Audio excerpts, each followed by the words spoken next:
suspicious in the water. And there it is.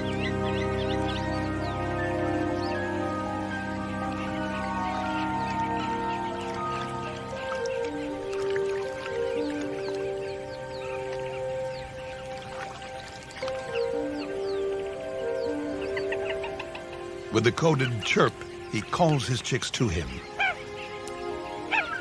It's not just to hide them from the crocodile. He has to move them to safety. And the best way for him to do that is to tuck one under each wing and walk them out of danger.